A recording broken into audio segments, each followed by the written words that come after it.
3 हो गया ना।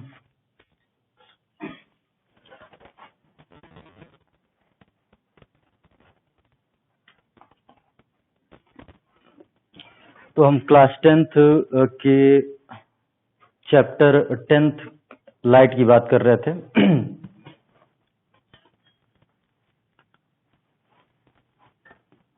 ठीक है, हमने बता दिया था कि लाइट होता क्या है और उसके बाद प्रकाश के गुण क्या होते हैं। उसके बाद फिर हमने कुछ बेसिक जो वर्ड्स थे उनकी हमने डिफिनीशन को जाना था, जैसे कि ऑब्जेक्ट क्या होता है, इमेज क्या होता है, ठीक ना, मीडियम क्या होता है।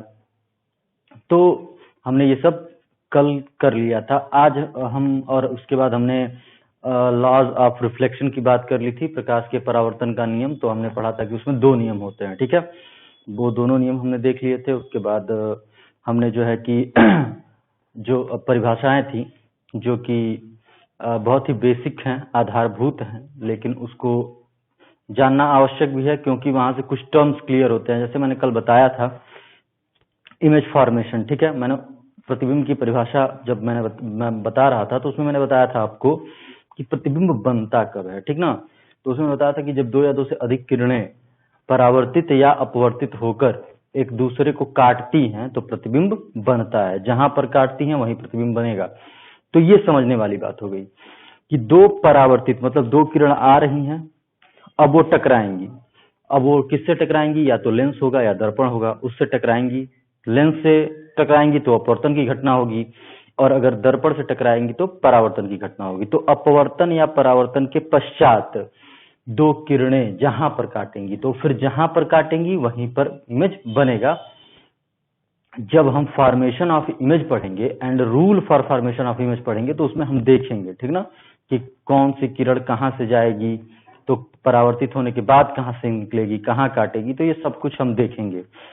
तो अभी हमने कल पार्ट 2 हो गया था, आज पार्ट 3,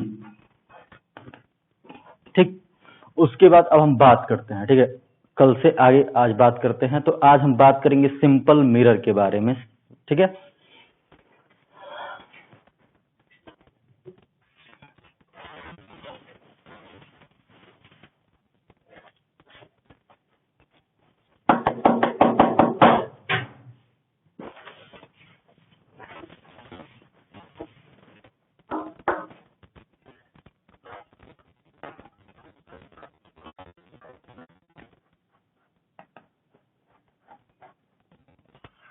हम देखेंगे साधारण दर्पण द्वारा परावर्तन की घटना।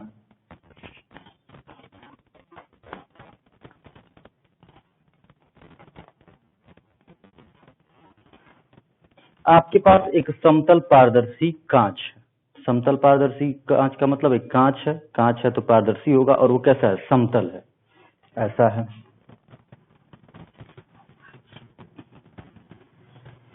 ठीक। तो ये जब पारदर्शी होगा, ट्रांसपेरेंट होगा, तो लाइट एक एक वे से दूसरे वे चली जाएंगी, मतलब एक तरफ से दूसरे तरफ चली जाएंगी। तो हमें चूंकि परावर्तन की घटना करानी है तो हमें एक दूसरी तरफ लाइट जाने से रोकना होगा। तो हम यहाँ पर कलई कर देंगे, मतलब पेंटिंग, और पेंटिंग करेंगे रेड ऑक्साइड की, ठीक है। तो अब यहाँ से लाइट अब इस पार नहीं जा पाएगी, यहाँ से आएगी, टकराएगी और रिफ्लेक्ट हो जाएगी। ये आपके घर में पड़ा हुआ होगा, ठीक है। तो इसे कहते हैं साधारण दर्पण, ठीक है। साधारण दर्पण के बारे में हम कुछ जान लेते हैं। तो साधारण दर्पण होता क्या है। तो साधारण दर्पण समतल पारदर्शी कांच का एक भाग होता है जिसके एक भाग पर क्या कर दी जाती है, रेड ऑक्साइड की पेंटिंग कर दी जाती है। साधारण दर्पण समतल पारदर्शी कांच का एक भाग होता है जिसके एक तरफ रेड ऑक्साइड की पेंटिंग या कलई कर दी जाती है। हमने फिगर बना के भी समझा दिया। अब इस साधारण दर्पण से किरणें परावर्तित होंगी, अर्थात यहाँ पर प्रकाश संबंधित कौन सी घटना होगी, परावर्तन की, रिफ्लेक्शन की, ठीक ना। यहाँ पर प्रकाश संबंधी परावर्तन की घटना होगी। अब हमें उसे समझना है, ठीक है।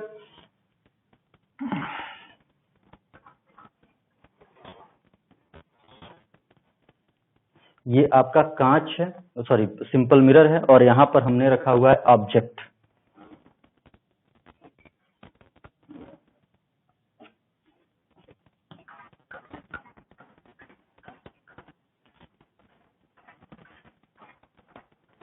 ठीक है, ये ऑब्जेक्ट। तो हम जानते हैं कि साधारण दर्पण से जब परावर्तन होता है तो क्या होता है, ठीक है, ये हमें समझना है और हम इसे समझेंगे। ठीक है, तो हमने कहा, जब हम इमेज पढ़ा रहे थे आप लोगों को, जब हम प्रतिबिंब के बारे में बता रहे थे, तो हमने बताया था कि प्रतिबिंब बनाने के लिए कम से कम कितने किरणों की आवश्यकता होनी चाहिए? 2 किरणों की।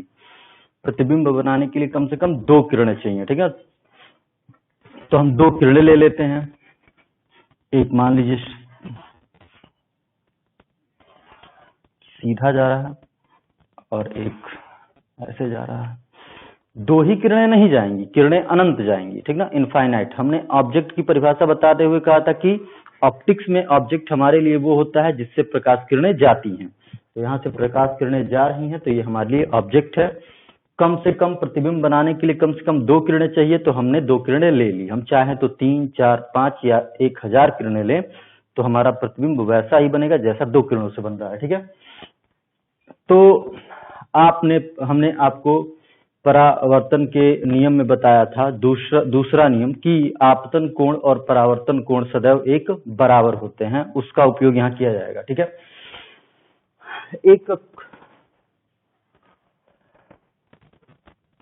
घटना समझ लीजिए, ये आपका कोई एक परावर्तक पृष्ठ है,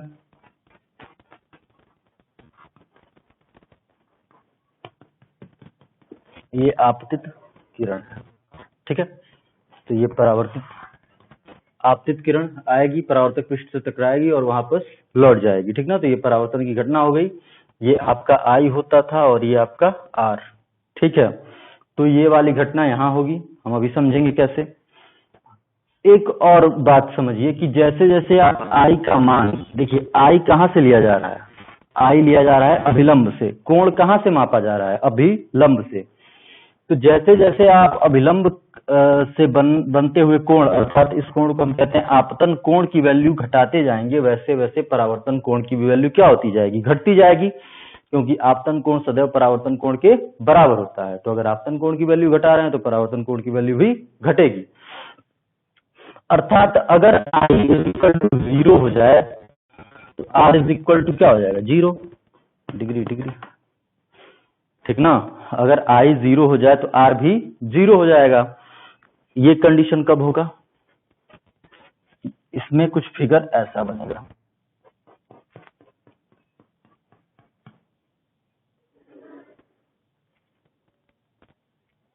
अभिलंब है, इस पर 0 डिग्री का कोण कैसे बनेगा? तो अभिलंब पर ही एक प्रकाश की किरण लाएं तो उसके लिए आपतन कोण 0 हो जाएगा। तो ये एक किरण अभिलंब पर आ रही है, इसके लिए I इक्वल टू 0 है, तो R भी क्या होगा? 0 होगा, मतलब किरण पुनः इसी मार्ग पर वापस भी लौट जाएगी। तो अभिलंब पर आने वाली किरणें अभिलंब से ही वापस लौट जाती हैं। क्यों? क्योंकि उसके लिए आपतन कोण का मान 0 होता है, इसलिए परावर्तन कोण का भी मान 0 होता है। इसलिए अभिलंब से आने वाली किरणें अभिलंब से ही वापस चली जाती हैं। ठीक ना, इसका उपयोग होगा यहाँ पर, इसका हम उपयोग यहाँ करेंगे और इसका उपयोग यहाँ करेंगे। ठीक है, तो ये बात हम नहीं बताए थे परावर्तन के नियम में कि एक होता है कंडीशन, एक दशा होती है कि अभिलंब से आने वाली किरणें अभिलंब से ही वापस लौट जाती हैं। क्यों? क्योंकि उसके लिए I 0 होता है, तो इसलिए R भी उसके लिए 0 होगा परावर्तन के दूसरे नियम से, क्योंकि परावर्तन का दूसरा नियम हमारा कहता है कि I is equal to R। तो अब इस फिगर को बनाते हैं कि सिंपल मिरर से जब परावर्तन होता है तो कैसे इमेज बनता है। ये ऑब्जेक्ट है, ये सिंपल मिरर है और हम बनाने जा रहे हैं इमेज।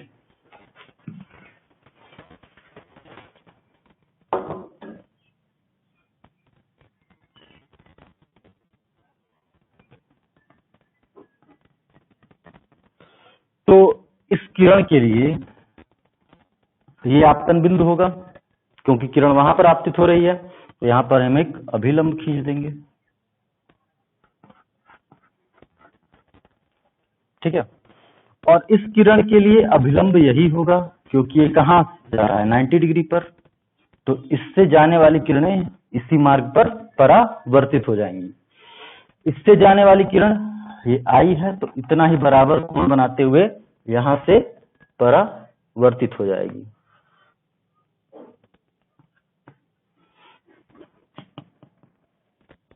हम formation of image by simple mirror पढ़ रहे हैं, ठीक ना, साधारण दर्पण के द्वारा प्रतिबिंब का बनना, ठीक है।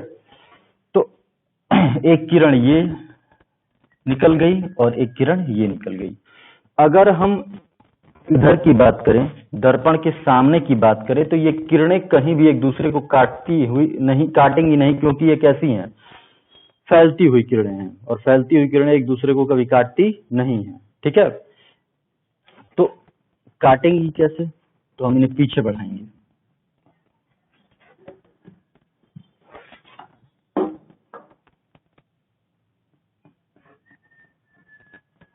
पीछे तो वास्तविक रूप में बढ़ेंगी नहीं, क्योंकि यहां से परावर्तित हो जाएगी, तो हम इसे आभासी रूप में बढ़ाएंगे।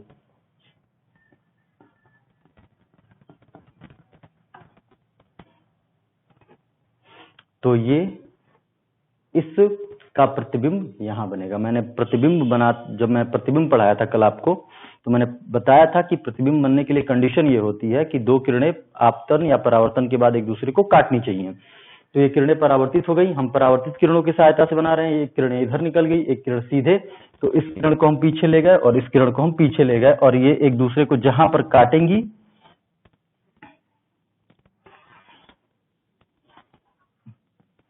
वहीं पर हमारा इमेज बन जाएगा, ठीक है। अब मैंने आपको प्रतिबिंब पढ़ाते समय दो प्रकार के प्रतिबिंब पढ़ाए थे, एक आभासी प्रतिबिंब और एक वास्तविक प्रतिबिंब। वास्तविक प्रतिबिंब के लिए मैंने कंडीशन ये बताया था कि वास्तविक प्रतिबिंब जब बनेगा तो किरणें, जो आपतित और परावर्तित किरणें हैं, वो एक दूसरे को काटेंगी रियल में। और मैंने आभासी प्रतिबिंब के लिए कंडीशन बनाया था कि आभासी प्रतिबिंब तब बनता है जब किरणें काल्पनिक रूप से एक दूसरे को काटती हैं, ठीक ना। तो क्या यहाँ किरणें सच में काट रही हैं या वर्चुअली काल्पनिक रूप से? तो यहाँ पर किरणें काल्पनिक रूप से एक दूसरे को काट रही हैं, इसलिए यहाँ पर बना हुआ प्रतिबिंब कैसा प्रतिबिंब होगा? आभासी प्रतिबिंब।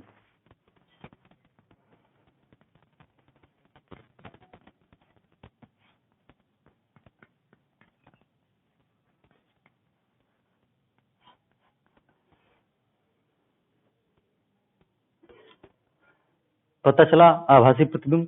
अगर ये किरणें सच में एक दूसरे को काटती तो ये वास्तविक प्रतिबिंब बनता, लेकिन ऐसा नहीं है, ये किरणें काल्पनिकतः एक दूसरे को काट रही हैं, इसलिए यहाँ पर बनने वाला प्रतिबिंब क्या होगा? आभासी प्रतिबिंब होगा, ठीक है।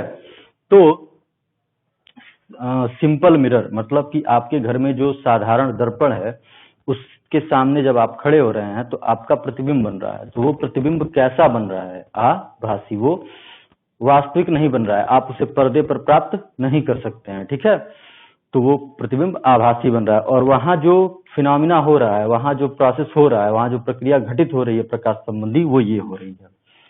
ये आपके घर का मिरर है, यहाँ पर आप खड़े हैं, आपके यहाँ से बहुत सारी किरणें निकल गई हैं, उसमें से हम 2 किरणें लेते हैं, उनमें से कोई 2 किरणें ये हैं, ये एक परावर्तित होने के बाद फैल रही हैं, तो उधर काटेंगी नहीं, तो हमने पीछे बढ़ाया, तो यहाँ आपका प्रतिबिंब बन गया, ठीक है। एक बात और कि ये प्रतिबिंब सीधा है, ठीक है, इस अक्ष के नीचे नहीं बन रहा। अगर इस अक्ष के नीचे बनता तो उल्टा होता, इस अक्ष के ऊपर बन रहा है, इसलिए सीधा है। तो आभासी के साथ साथ इस प्रतिबिंब का एक और गुण हो गया, कैसा हो गया? ये सीधा। एक बात और कि जितनी दूरी वस्तु से दर्पण की है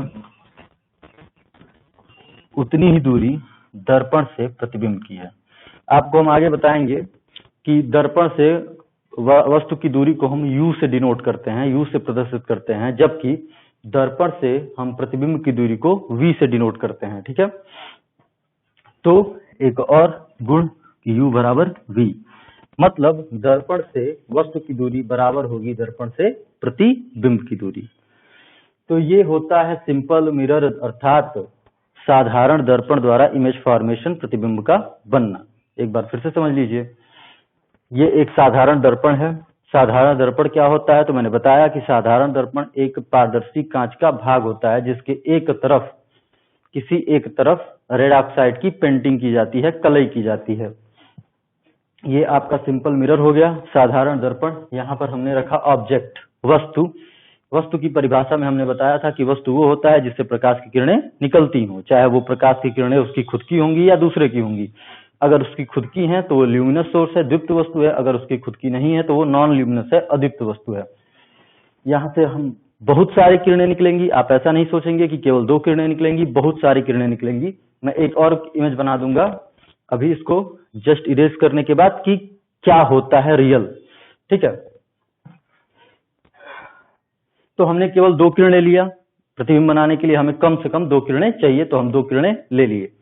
यहाँ से किरणें निकली, एक किरण इधर जा रही है, एक किरण सीधे लंबवत पड़ रही है दर्पण पे। तो यह आप इसके लिए आप अभिलंब ये है और ये तो खुद ही अभिलंब है। तो हम पता है, हमने अभी बताया कि अभिलंब से जाने वाली किरणें अभिलंब पर ही वापस लौट जाती हैं, क्योंकि I = R = 0। और हमने परावर्तन के नियम में पढ़ रखा है कि आपतन कोण बराबर क्या होता है? परावर्तन कोण। तो इसके लिए I = R, ये वाला, और इसके लिए ये वाला कंडीशन। ठीक है, ठीक। तो उसके बाद फिर ये किरणें परावर्तित हो गई। आप इसे देखेंगे तो ये किरणें फैलती हुई हैं, ठीक है, अपसारी हैं, ठीक है, डाइवर्जिंग हैं। तो ये किरणें एक दूसरे को कभी काटेंगी नहीं, तो हम इन्हें पीछे बढ़ाएंगे। इमेज फॉर्मेशन करने के लिए, इमेज बनाने के लिए हम इन्हें पीछे बढ़ाएंगे।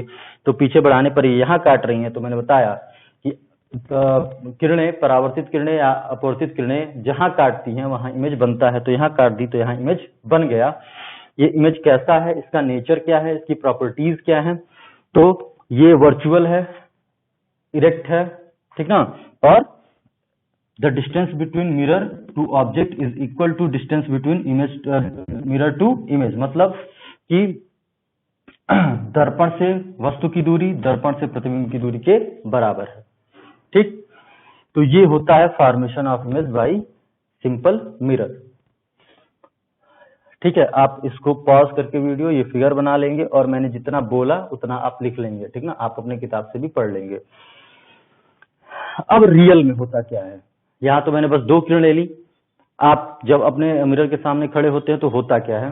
तो वहां से इनफाइनाइट रेज निकलती हैं, ठीक ना, अनंत किरणें निकलती हैं। तो उसके लिए मैं एक बना देता हूं फिगर।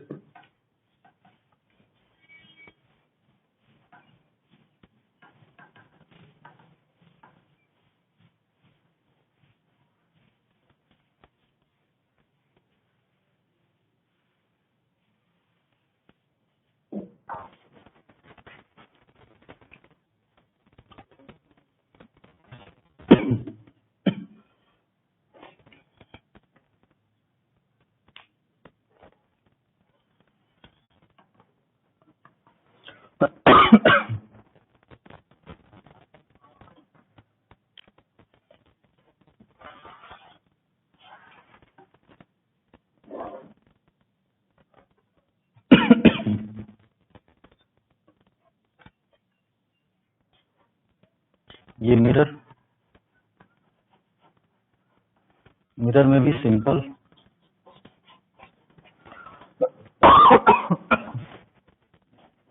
ये ऑब्जेक्ट,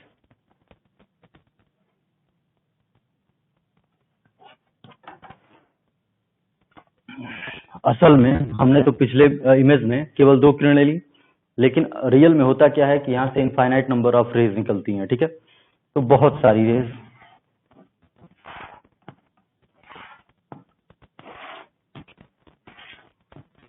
बहुत सारी रेज निकलती हैं। ठीक है, तो ये सब परावर्तित होंगी। ये ऐसे आएगा, ये परावर्तित होकर इधर निकलेगा, ये परावर्तित होकर सीधे निकल जाएगा, ये यहाँ और ये यहाँ। आपको परावर्तन के 2 प्रकार बताने हैं। एक होता है रिफ्लेक्शन बाई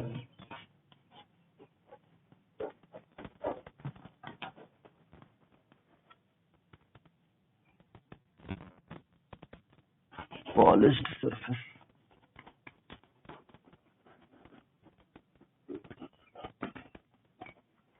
और रिफ्लेक्शन बाई रफ सरफेस।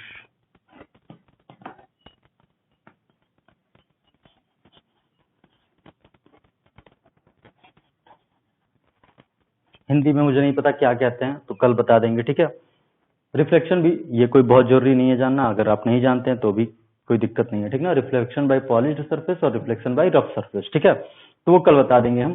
तो ये पॉलिश्ड सरफेस मतलब अगर कोई चिकना तल है तो वहां से रिफ्लेक्शन होता है, तो क्या होता है, तो वहां से रिफ्लेक्शन, वहां पे जितनी किरणें आती हैं उनके लिए आई और आर, ठीक है, एक आई दूसरे आर के बराबर होता है, मतलब आई और आर बराबर होता है। लेकिन जब रफ सरफेस होता है तो वहां पे कुछ अलग होता है, तो वो कल बता दिया जाएगा, ठीक है। उसको अब हिंदी में क्या कहते हैं, इसको पर्टिकुलर टर्म क्या है उसके लिए मुझे नहीं याद। तो हम ये बता रहे थे कि क्या होता है रियल में, हमने तो इससे पहले 2 किरणों द्वारा प्रतिबिंब बना लिया था, ठीक है। तो होता क्या है कि जब कोई ऑब्जेक्ट किसी मिरर के सामने, किसी भी मिरर के सामने, चाहे वो सिंपल हो, चाहे स्फेरिकल हो, चाहे वो लेंस हो, चाहे हम लेंस की बात करेंगे, ठीक है, तो हम कहीं भी आप देखेंगे तो हम केवल 2 किरणें लेंगे, लेकिन वास्तव में बस 2 ही किरणें तो निकलेंगी नहीं, बहुत सारी किरणें निकलेंगी, इनफाइनाइट नंबर ऑफ रेज निकलेंगे वहां से। तो हम इनफाइनाइट नंबर ऑफ रेज के लिए नहीं लेंगे बनाएंगे, क्योंकि infinite number of rays draw करना भी डिफिकल्ट है और आपको समझ में भी नहीं आएगा, और उसके लिए हमें पता भी नहीं है, ठीक है। हम उसमें से 3-4 पर्टिकुलर टर्म्स जानते हैं कि कौन कहां से जाएगी, जब कौन किरण कहां से जाती है, तो अपवर्तित होने के बाद वो कहां से जाती है, तो हम इसके लिए नियम हम याद करके रख लेते हैं और उससे बनाते हैं, ठीक है। रियल में तो यही होता है, तो हम इमेज फॉर्मेशन के लिए केवल 2 या 3 रेज लेते हैं, लेकिन रियल में ये होता है। तो ये समझने की बात है, और समझने के बाद आप बस इसको माइंडसेट कर लीजिएगा और उसके बाद भूल जाइएगा, ठीक है। तो यहां से इनफाइनाइट नंबर ऑफ रेज गई, ये सब आप देखेंगे तो ये डाइवर्जिंग है, ठीक है, मतलब ये फैल रही हैं किरणें, तो ये कहीं एक दूसरे को काटेंगी नहीं, तो आप पीछे बढ़ाएंगे,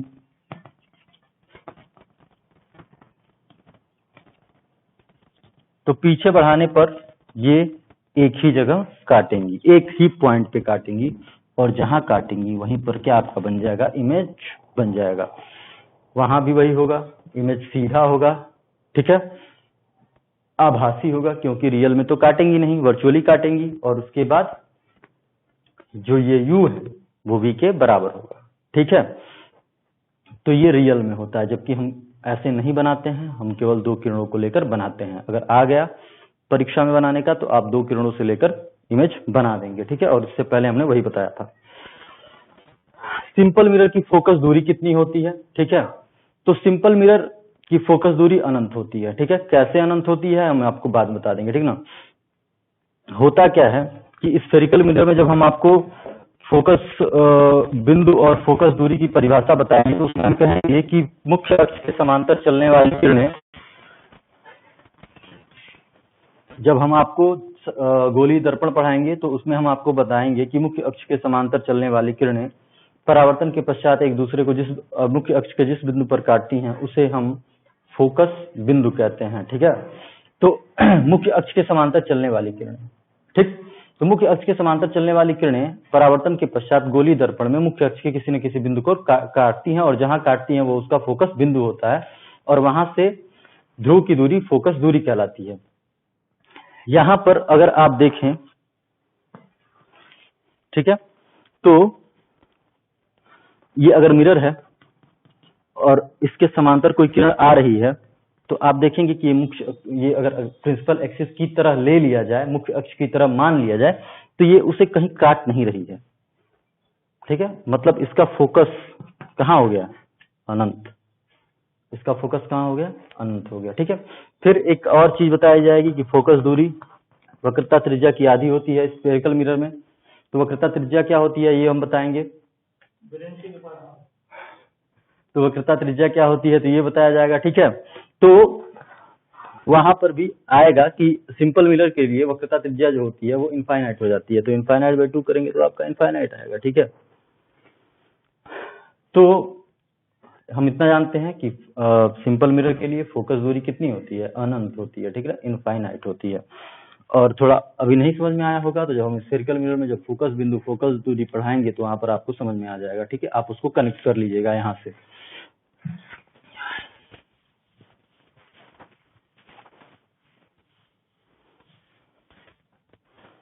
अब हम बात करते हैं स्फेरिकल मिरर की। तो हमने पढ़ा सिंपल मिरर क्या होता है, सिंपल मिरर से इमेज फॉर्मेशन कैसे होता है, जो इमेज बनता है उसका नेचर क्या होता है, ठीक है। इस पर कुछ क्वेश्चंस होंगे जो आपकी किताब में दिए गए होंगे, जो आप लगाएंगे, ठीक ना। और क्वेश्चंस होंगे जो हमने इमेज फॉर्मेशन में तीसरा गुण बताया था कि वस्तु से प्रतिबिंब की दूरी, वस्तु से दर्पण की दूरी दर्पण से प्रतिबिंब की दूरी के बराबर होती है। वहां से क्वेश्चन आएंगे और आपसे पूछ लिया जाएगा कि सिंपल मिरर से जो है कि जो भी है इमेज फॉर्मेशन कैसे होता है, मतलब प्रतिबिंब का बनना बताइए। तो आपको हमने पूरा प्रॉपर समझा दिया, आप समझ लेंगे और इसको अच्छे से नोट्स में अपने लिख लेंगे, ठीक है। तो हम गोलीय दर्पण आज प्रारंभ कर देते हैं, जबकि गोलीय दर्पण का जो पार्ट 4 वाला क्लास हो जाएगा वो कल हो जाएगा, ठीक है। तो अभी हम बात कर लेते हैं केवल कि स्फेरिकल मिरर होता क्या है, गोलीय दर्पण होता क्या है।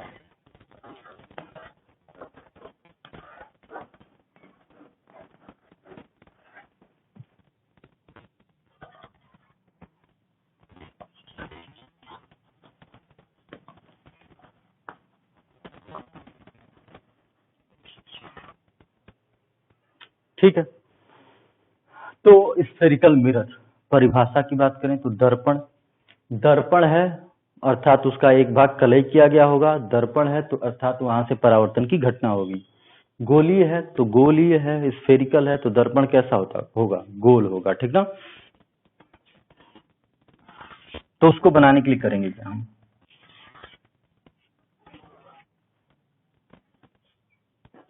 एक हमारे पास पारदर्शी खोखला कांच होगा,